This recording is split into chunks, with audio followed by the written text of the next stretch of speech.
they mad, they high. Thinking the badge is better than having some heart. Okay, look now, look how they running. They beating white people down just to show us what's coming. Or to show us we nothing. Or to show us we only welcome when singing or balling. You shut up and dribble. Word. Love. Hey everybody, I'm Carrie Champion. Welcome to We the People. So today we are having a very candid conversation with athletes and artists who want to make sure that you use your voice to vote. Voting is your voice. So we have so many different issues that have happened in this country. It's really, truly unprecedented time. So I'm looking forward to these conversations. I think you'll be educated as well as entertained, but most importantly, informed. We have morethanavote.org, whenweallvote.org, and fairfight.com. Those resources are imperative as we try to change our future.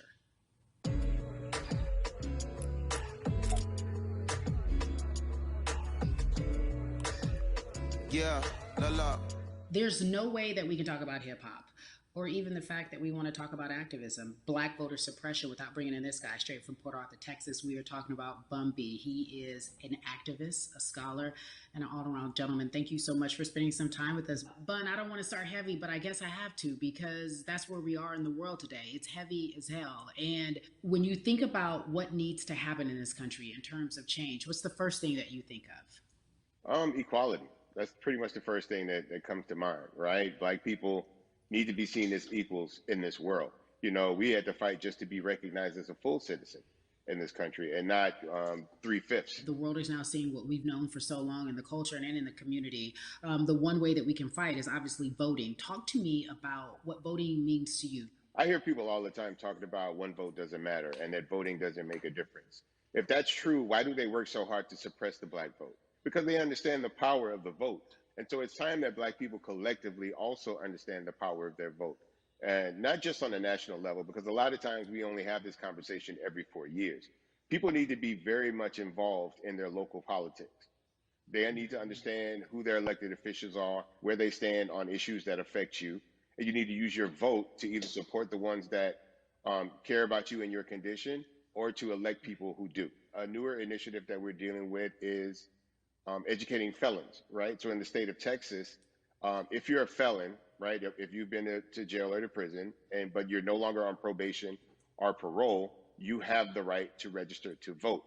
Another thing that was just brought to my attention, there's an initiative called Orange, which is happening not just in Houston, but all over the country. If you're in jail currently during pretrial, but you have not been convicted, like you're still in jail waiting for your day in court, you are still eligible to vote. And you said something so key. They work so hard to hope that we stay uninformed, but more importantly, to suppress the black vote. If you could do one thing with this message that we're trying to send today about how important voting is, what type of images would you like our people to understand and see when they go to these polls and vote or when they cast their ballots? I think the images that we've all seen, you know what I'm saying, for decades in this country, if not centuries in this country, we've seen black people oppressed, we've seen black people attacked. So every time you look back and you see those old black and white images of people of color being attacked by dogs and people of color being sprayed with hoses, that's what they were fighting for. Back then, they were just fighting for a chance to vote. People like Martin Luther King Jr., people like Malcolm X, these people died to help us be in a position to have the power that we have now, which is to be able to cast a vote and make a decision about the people that have controls over our lives. So, I mean, if you in your own community need a reason to vote, look at a person like George Floyd. If the people in your city are not open to police reform, are not open to having a conversation about defunding the police, are not open to issues concerning economic equality, judicial equality, and racial equality, right? If they're scared to say Black Lives Matter, you have the power to put people in those positions who do believe that Black Lives Matter, who do believe in racial equality, economic equality, judicial equality, right? Who see us as human beings. And if the people in your community don't feel that way, vote them out. It's that simple. It's just vote them out. We don't have enough time to sit around and hope that people change their minds. Yeah, Bumpy, you point out something so important. We have the power. And that is in our vote, and that is with our voice, and that's how we use our voice. I think of where we are right now. People say this is a particular moment, but it is a movement, not just a moment, it is a movement. Why, in your opinion, Was it George Floyd's death? Why was that the chosen brutality for people to say, oh my God, Black people are still oppressed in this country, and it is not fair? I think it's twofold, Carrie, and so many different encounters between people of color and the police. There simply is no proof of what happened in the interaction. And so what happens is in a court of law, it tends to lean towards the policeman's point of view, right? In this case, we saw very clearly what happened.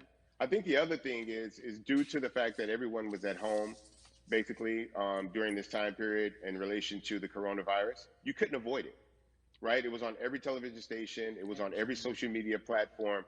Everywhere you turn, you were constantly hit upside the head with this message. You see in the interaction that this man did nothing to deserve what happened. That's right. I think so well said, because if you think about it, in the grand scheme of things, it wasn't worth it, and he didn't have to lose his life. I think that you touched on something that a lot of people talk about, and that is now defunding the police. That has been such a huge conversation, but there's so many misconceptions around defunding and dismantling. If you will, educate the audience. All right. So most people, when they hear the term defund the police, they tend to think of, oh, they're going to take away our police department. Nothing could be further from the point. Defunding the police means that in certain communities, even in Houston, take for example, we had over $1 billion allocated to our police force. Now, what is that money being used for? Some of that money tends to be allocated towards riot shields, right? Pepper spray, right? That kind of thing. That's only used against the people that fund this budget, right? So why would the people want to supply the police with the means to oppress them? If the police are concerned about the situations in certain communities with a higher crime rate, well, higher crime rates tend to happen in communities where there's not employment opportunities, right? There's not a lot of social services, and people are going to do what they need to do to take care of themselves and their families. When the community has more opportunities for employment, more opportunities for upward mobility, then they tend to be less of a strain on the government. They tend to have a lower crime rate. And because of that, we'll have less need for the police in those communities. You are passionate about so many different things in terms of making sure that we are holding our leaders accountable. Talk to me about some of the other projects that you're working on. Well, right now, obviously, being a part of More Than a Vote is essential. We're dealing with primaries in this country right now. And we just want to educate people. We want to inform people because people are tired, they're angry, they're concerned, and they want information and they want action. And so we want to make sure that we give them the right information and lead them in the right direction. And we thank the people that do not look like us for standing with us right now, because it's very important that people who aren't Black be involved, because if Black people could have gotten rid of racism, we would have done it hundreds of years ago. And so I'm trying to use my voice and my platform just to let people know that if they feel like I do, there's a number of places they can go to enact change in their community. People need to know about how their city council runs. They need to know that they have the ability to speak when city council meets, to let them know that that's not the way that they feel their city needs to be run. Those are not the places that they feel the money of their community needs to be allocated. And Bubby, even a step further, they can run for office in their local community. They can run for positions. Like, people act like they leave it up to somebody else. If you're upset, it's not hard to get on the school board. It's not hard to be a part of the city council. It really isn't. And depending on how small your town is, you could be a mayor. The power is with the people. And we need to just know that that's happening. Absolutely. And it's always been with the people. You know, if you look at Trayvon Martin's mother, Sabrina Fulton, right? She felt that there was a system of racism and a system of oppression that led to her son's death. And so what did she do? She ran for city council, and she was elected city council. Our own former president, 44, Barack Obama, right, started in the community as an activist, ran for an elected position, became senator, ran for another elected position, and became president of the United States. So don't think that you can't make a difference. You know what I'm saying? You don't need a lot of money. You don't need a lot of power. Your voice is enough to make a difference. Amen. I feel like I need to go out and run for something. You gave me a rousing speech there, sir. I'd be remiss if I didn't ask you this. When I talk to my brothers, I have to ask you, as a Black man, how are you doing? Are you okay? I'm good. I have a very strong relationship with God, so prayer definitely works for me. I have children and grandchildren who are watching me, who are encouraged by what I do, and they're proud of me right now, you know, and that's really what matters, you know. The change starts at home, you know, so as long as you have a support system that believes in what you're doing and supports you in what you're doing, you have everything you need to go out there and fight the good fight. And for those that don't, there's a community of people here to help you. So you can go to places like morethanavote.org. There are many different places that will encourage you, inform you, and they will put you with groups of people that feel like you, that are ready to take action. So no one has to go about this alone if they want to do it. Yeah, we're stronger together. People have been saying it, but that has much more meaning now that we are in our movement, not just this moment. Bumby, it has been an education, always a pleasure. Thank you so much. I appreciate you. Keep fighting the good fight. Keep up the good fight.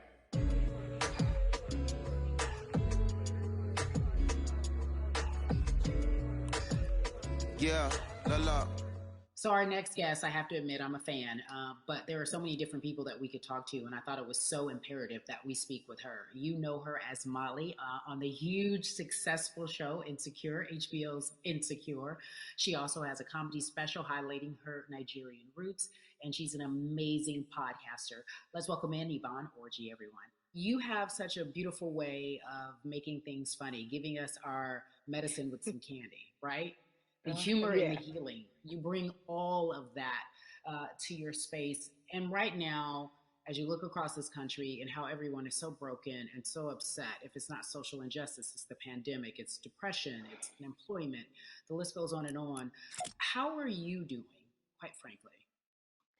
You know, I'm rediscovering self in a way that is hard, but necessary, that will lead to ultimate joy. I know it sounds like a lot, but no, I think I personally think that God put all of us on a global timeout. Like we just, America hasn't done as good as other people when it comes to timeouts because everyone else is out playing at recess, and we're still in the principal's office hoping and wishing we can come out. But I think that if we settle into the timeout and really learn the lesson that we're supposed to learn from this season, I think we'll emerge better. We'll learn how to play well with others in more ways than one. And so personally for me, I'm taking this time to learn me in a new way. I feel like I'm being ushered into a new season, and I'm getting still, because sometimes the busy confounds the work that we're supposed to actually be doing. We're busy doing other stuff, but we got work that we need to do on the inside. And I'm leaning into it. I'm like, dang, I thought I was gonna be able to rest like everybody else. And God's like, nah, we got work to do.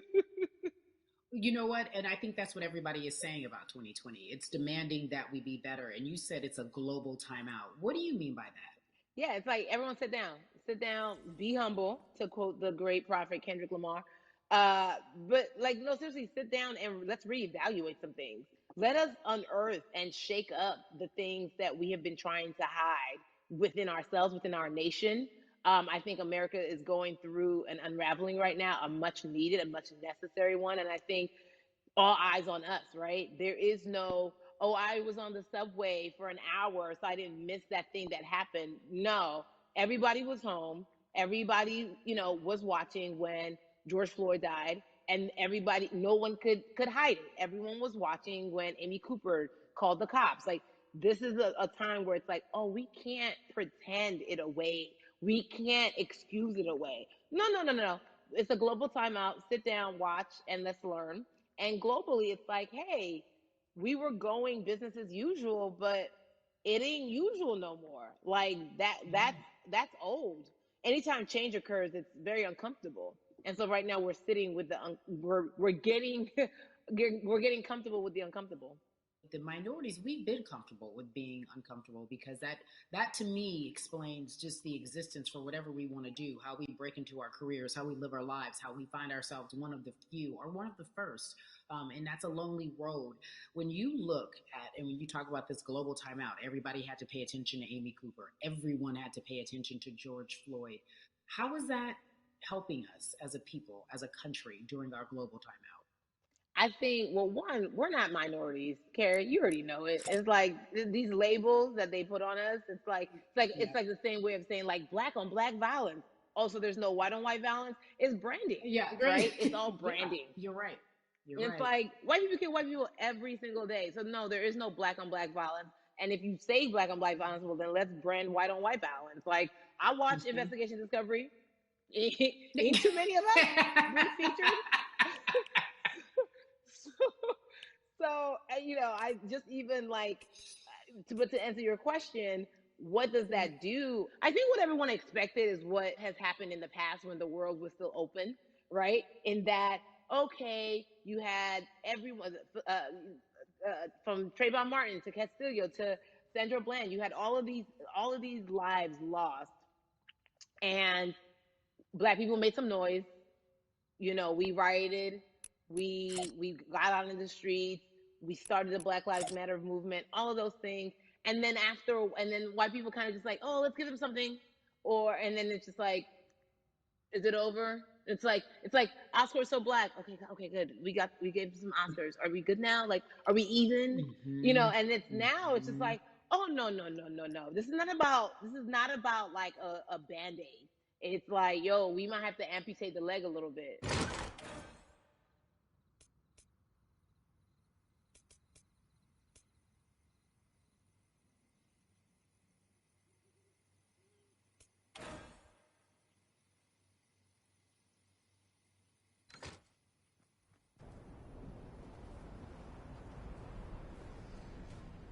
What is happening and describe our country. We might have to amputate the leg, but that's to save the body.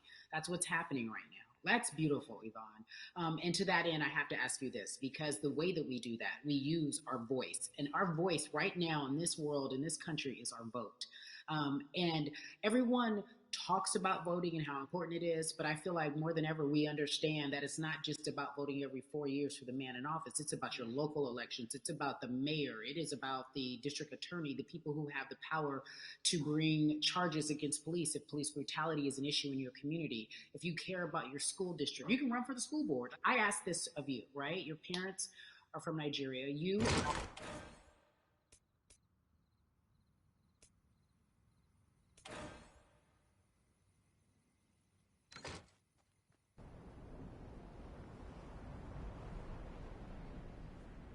I was still a minor. My mom naturalized, and so we were able to do it under her. And just even that power of like, we're American citizens and all the access that we have by being citizens, one of those accesses and those access to power being voting, it's a big deal. It's a big deal because not only do we have the opportunity to be in this country, but now we can be of the country. We can be of the systems. We can be of the rules. We can be of what it actually affords.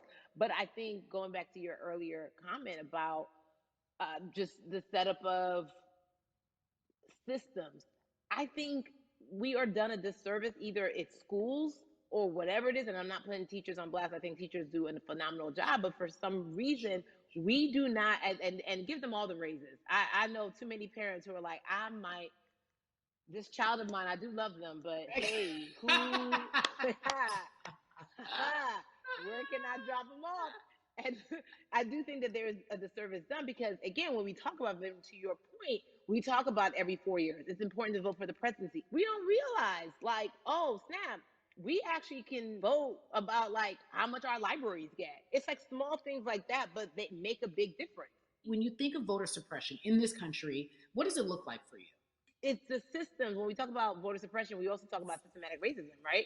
It's all the systems that set up. And we've normalized, okay, maybe your job will give you a half day, or maybe, you'll be able to get this luxury. It shouldn't be a luxury. It should be built into the system. It should be built into the fabric of how we vote. But maybe you'll be able to get this luxury in order to enable you to go vote. Think about everything disenfranchised, marginalized Black person has to endure in a day. So in a day, you need to get to work. If something happens to your car, if something happens to your child care, if something happens to, there's so many factors along the way that can send you into a tailspin as an American. And then you add on as a person of color. If you're just trying to get to vote and you already have to go through all of these hurdles and hoops in your everyday life, imagine the one day when your voice really is supposed to matter the most in this country. But then you also see all the times that you tried to have your voice matter, and then it's been shut down, repressed, told it doesn't matter. And then you're kind of like, what's the point? How do we keep hope though? If I'm watching this right now, how do we as a people stay hopeful? How do we believe in the promise that these quote unquote forefathers have given us? because have you met black people? By default, like hope is infused in our DNA. Like you know what I'm saying? Like by like if we haven't been broken now through, be it through You're right. slavery, through Give it to me. Give capitalism, it to me. through Give it through to me. colonization, through Yeah, segregation, you're right. through I mean, listen, the history of black people in this country is at one point we were 3/5 the people. Mm-hmm. That's it. At one, That was a written law. And look at us now. We are whole. We are black girl magic. We are black boy joy. We are, you know what I'm saying? What I think about in terms of giving us hope, right? We're making a lot of people nervous right now, Carrie. We're making a lot of people nervous right now because they're like, dang, we put all these obstacles in their way, and these jokers are resilient. But that should give us hope. That should give us hope that like we can't stop, won't stop. I mean, I went to the school of Diddy. You know what I'm saying? Hashtag, Harlem shaking it right now. Can't stop, won't stop. And I think that's our motto. We can't stop voting and we won't stop voting. We can't stop marching and we won't stop marching. We can't stop thriving and we won't stop thriving. To that end, because you led me directly there, I've been asking everyone who's appeared on this platform, what does activism look like? And I feel like back in the day, we had an idea. Yes, it is marching. Yes, it is protesting. Yes, it is speaking out against things that we feel are not right or unjust. But talk to me about what activism looks like for Yvonne Orji. Listen, activism, I think the beauty of activism is that it has many faces, right? You're going to have the people on the front lines. Like, you know what? Martin Luther King marched, but there were a lot of women who were in the homes like, hey, BT Dubs, when they come back, this is how we support all the people who are marching on the front lines. And we're going to be here doing what we know to do best here. And you know what? Somebody needs to bail them out of jail so now we need to be in the community, getting money or whatever it is. So it's like everybody has a position to play. And so play your position like a shortstop, bruh. So whoever you are and whatever you do, play your position. So activism could look like, you know what? I'm not the one that's built to be on the front line, but you know what? My pockets go deep, so I'm gonna support the people on the front line. I'm a comedian. Black joy is a form of activism. There's always a call for entertainers or celebrities that have the platform to do something. Why aren't you speaking out? I'm not a believer in thinking that it's mandatory. Like you said, everyone can be an activist and be activated in different ways. But talk to me about the connection. Talk to me about the marginalization in your world and how you feel like it even inspires you to say more and use your platform to do more. Beneath the surface of what we do, like Niecy Nash says, it's the who, right? The who is the person who's going to be like, hey, let me call this out. Either blind racism in terms of overt racism, in terms of ways that we can be better, in terms of ways that we can actually be more uplifting to the community that you may not even realize that you're serving. Before I let you go, talk to me about the urgency, in your opinion, for people to vote, our people to get out and vote this coming election. Yeah, I mean, guys, if you think you're tired now, I'm telling you right now, we cannot take this sitting down. We can't take this jokingly. I understand that it may be hard to figure out who to vote for, but at the end of the day, we got to vote for our families. We got to vote for our legacies. We got to vote for continued progress. We have to vote for upward mobility. We have to vote for equality in a way that is long lasting.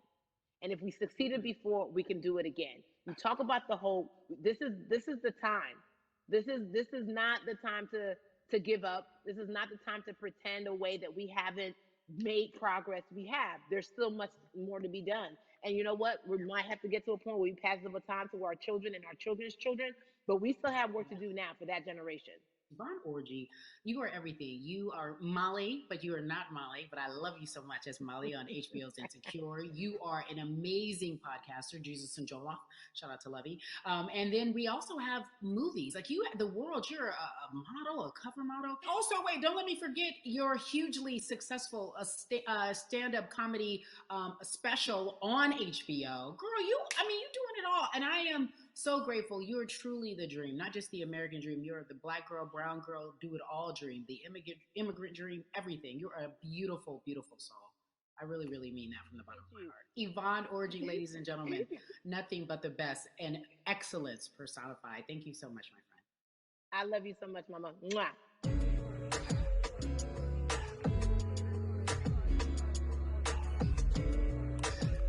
Yeah, la la. So Atlanta has been one of the hotbeds in terms of political unrest and social injustice. We've seen so much happen in that city, and we've also seen so much come from that city, including one of our very own founding fathers of the civil rights movement, and that's Martin Luther King Jr. But right now, we want to welcome in someone who has used his platform to talk about voting, to talk about racial injustice, and how he's trying to help. Atlanta's very own Russ joins us now on We the People. Russ, I'm not going to fan out and tell you what some of my favorite songs were that I listened to repeat on yours. We're going to get to the topic at hand. So amazing. We got to talk about recently you did an interview where you shared your outlook on culture and music. And you also were very candid about the fact that you have a privilege and that it's necessary for you to give back. Tell everybody about what that means.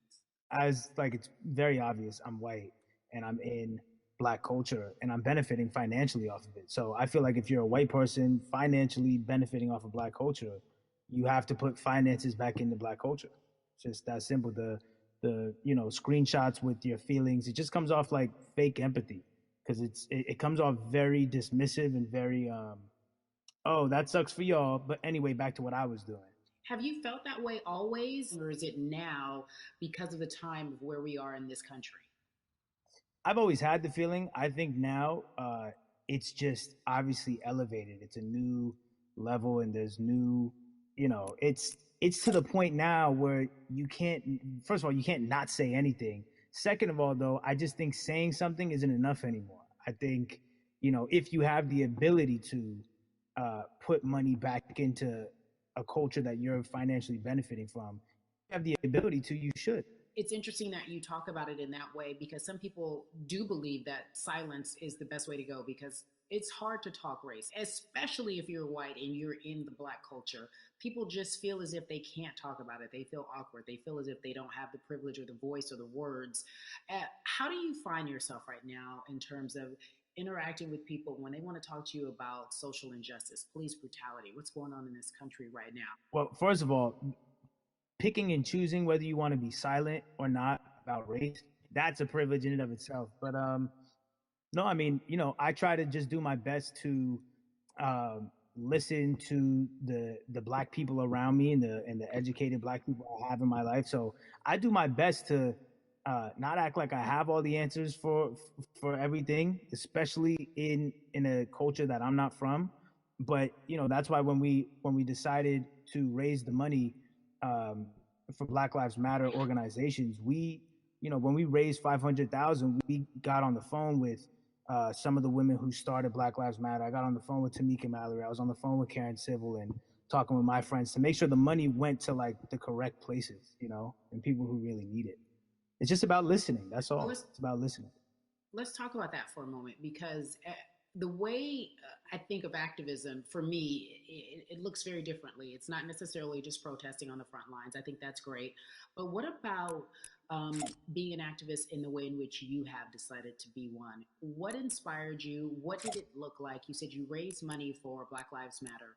What did you do? Mm-hmm. Walk us through everything that you did and how you find yourself in this moment right now. So for me, it was 3 years ago, I had like a string of festivals and I decided that I was going to wear t-shirts with a message on them because I figured what better time to use a platform than in front of, a bunch of people. So one of the t-shirts I wore was, if you want to change the system,